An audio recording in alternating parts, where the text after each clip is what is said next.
Hello hi welcome back to Salmos engineering world. നമ്മൾ ലിങ്ക്ഡണിൽ കേട്ടിട്ടുണ്ട്. ലിങ്ക്ഡണിൽ ജോബ് നോക്കണം എന്നും കേട്ടിട്ടുണ്ട്. പക്ഷേ അതെങ്ങനെയാണ്? വളരെ സിമ്പിളായിട്ട് ഞാൻ പറഞ്ഞുതരട്ടെ. ജോബ്സ് എന്നുള്ള ഒരു ഇതുണ്ടാവും, സെക്ഷൻ ഉണ്ടാവും നമ്മൾ ലിങ്ക്ഡൺ പ്രൊഫൈൽ ഓപ്പൺ ചെയ്യുമ്പോൾ. അതിൻ്റെ മുകളിലായിട്ട് ടൈറ്റിൽ, സ്കില്ല്, ഒരു കമ്പനി ഇത് കാണാം. അതേപോലെ ലൊക്കേഷൻ്റെ സിമ്പിളുള്ള ഒരു സംഭവം കാണാം. ഇവിടെ നിങ്ങൾക്ക് എന്താണോ ഡെസിഗ്നേഷൻ, നിങ്ങൾ എന്താണോ നോക്കുന്നത് ആ ഒരു പർട്ടിക്കുലർ ആയിട്ടുള്ള പൊസിഷൻ അടിച്ചു കൊടുക്കാം. ഞാനിപ്പോൾ എസ്റ്റിമേഷനാണ് നോക്കുന്നതെന്ന് വെച്ചാൽ എനിക്ക് എസ്റ്റിമേഷൻ എഞ്ചിനീയർ എന്നുള്ളത് അതിൽ കാണിക്കും. അത് ഞാൻ ജസ്റ്റ് ഒന്ന് ക്ലിക്ക് ചെയ്തു. ഇനിയാണ് എന്ത്, ഡയറക്റ്റ് നമുക്ക് എത്ര വേക്കൻസി ഉണ്ടോ അത്രയും വേക്കൻസി കാണിക്കും. ഇനി എന്താ ചോദിക്കേണ്ടത്, ഇനിയാണ് നമുക്ക് ഫിൽട്രേഷൻ എന്ന് പറഞ്ഞൊരു സെക്ഷൻ വരുന്നത്.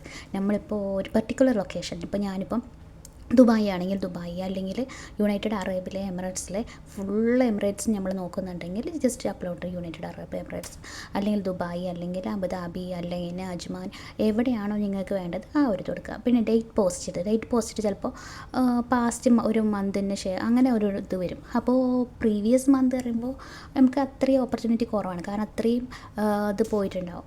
പിന്നെ ഉള്ളത് വെച്ചാൽ ദിസ് വീക്ക്, അങ്ങനെ ഒരുപാട് ഓപ്ഷൻ ഉണ്ടാവും. പിന്നെ എക്സ്പീരിയൻസ് ലെവല്, കമ്പനി ടൈപ്പ്, കോമോ, ഇങ്ങനെ ഒരുപാട് കമ്പനീസ് ഉണ്ടാവും. അതിലേതാ വേണ്ടതെന്ന് വെച്ചാൽ ആ കമ്പനി, പർട്ടിക്കുലർ കമ്പനി മാത്രം നിങ്ങൾ സ്പെസിഫൈ ചെയ്യുന്നത് വെച്ചാൽ അങ്ങനെ കൊടുക്കുക.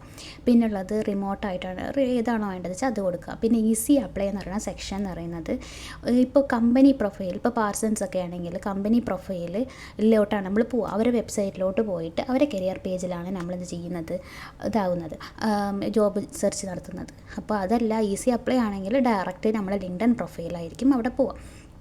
പിന്നെ എക്സ്പീരിയൻസ് ലെവൽ അറിയണത് എൻട്രി ലെവൽ, ഇൻറ്റേൺഷിപ്പ്, അതല്ലെങ്കിൽ എക്സ്പീരിയൻസ്ഡ് ആയിട്ടുള്ള പേഴ്സൺ ആണെങ്കിൽ അങ്ങനെ. ഇത്രയേ ഉള്ളൂ നമ്മളെ ഫിൽട്രേഷൻ സെക്ഷൻ എന്ന് പറയുന്നത്. ഇങ്ങനെ കൊടുത്തിട്ട് രാവിലെ എണീറ്റിട്ട് രാവിലെ ഇപ്പോൾ ഇന്ത്യയിലായിക്കോട്ടെ എവിടെയാണെങ്കിലും രാവിലെ 6 തൊട്ട് 8 വരെയുള്ള ടൈം, ഇപ്പോൾ മെയിൽ അയക്കാനായാലും എന്തിനായാലും ആ ഒരു സമയം നിങ്ങൾ മാക്സിമം യൂട്ടിലൈസ് ചെയ്യുക. ആ ഒരു ടൈം അറിയണത് ഈസ് എ പീക്ക് ടൈം.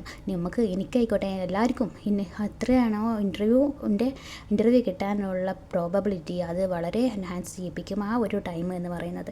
ഇപ്പോൾ ഒരു ആ കമ്പനിയിലെ ആൾ വന്നിട്ട്, HR വന്നിട്ട് ആദ്യം സിസ്റ്റം ഓപ്പൺ ചെയ്തിട്ട് മെയിലാണ് ചെക്ക് ചെയ്യുക. സോ ഓൾമോസ്റ്റ് എല്ലാവരും. സോ ആ ഒരു ടൈമിൽ നിങ്ങളുടെ CV അവിടെ എത്തണ കണ്ടിട്ട് വേണം നിങ്ങൾക്ക് അത് അയച്ചു കൊടുക്കാൻ വേണ്ടിയിട്ട്.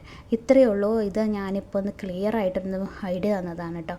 നമുക്ക് ഏതെങ്കിലും ജോബ് ഈസി അപ്ലൈ കൊടുത്തിട്ട് അഡീഷണൽ എന്തെങ്കിലും ക്വസ്റ്റ്യൻസ് ഉണ്ടെങ്കിൽ അതൊക്കെ ഫില്ല് ചെയ്തിട്ട് നിങ്ങൾക്ക് വേണ്ടത് ആ ഒരു അഡീഷണൽ ക്വസ്റ്റ്യൻസൊക്കെ ഫില്ല് ചെയ്തിട്ട് കൊടുത്താൽ ജസ്റ്റ് ഒന്ന് റിവ്യൂ ചെയ്തിട്ട് നമുക്ക് എന്തെങ്കിലും മിസ്റ്റേക്ക് ഉണ്ടോ എന്ന് അറിയണ്ടേ, ജസ്റ്റ് റിവ്യൂ ഒന്ന് ചെയ്തിട്ട് നമുക്ക് സബ്മിറ്റ് ചെയ്താൽ എന്ത് ചെയ്യും, ആ ഒരു പർട്ടിക്കുലറായിട്ട് ഞാനിപ്പോൾ റഫായിട്ട് കൊടുക്കേണ്ട. അപ്പോൾ ആ ഒരു പർട്ടിക്കുലർ ആയിട്ടുള്ള ജോബിലോട്ട് നമ്മളെ ലിങ്ക്ഡൺ പ്രൊഫൈലും അതേപോലെ CV പോവും. CV നിങ്ങൾക്ക് അപ്ഡേഷൻ വരണമെങ്കിൽ അതും ചെയ്യാം കേട്ടോ. അപ്പോൾ ജസ്റ്റ് ഇതൊന്ന് മനസ്സിൽ വെച്ചിട്ട് അടുത്ത തവണ എല്ലാവരും അപ്ലൈ ചെയ്യുക. Okay, thank you.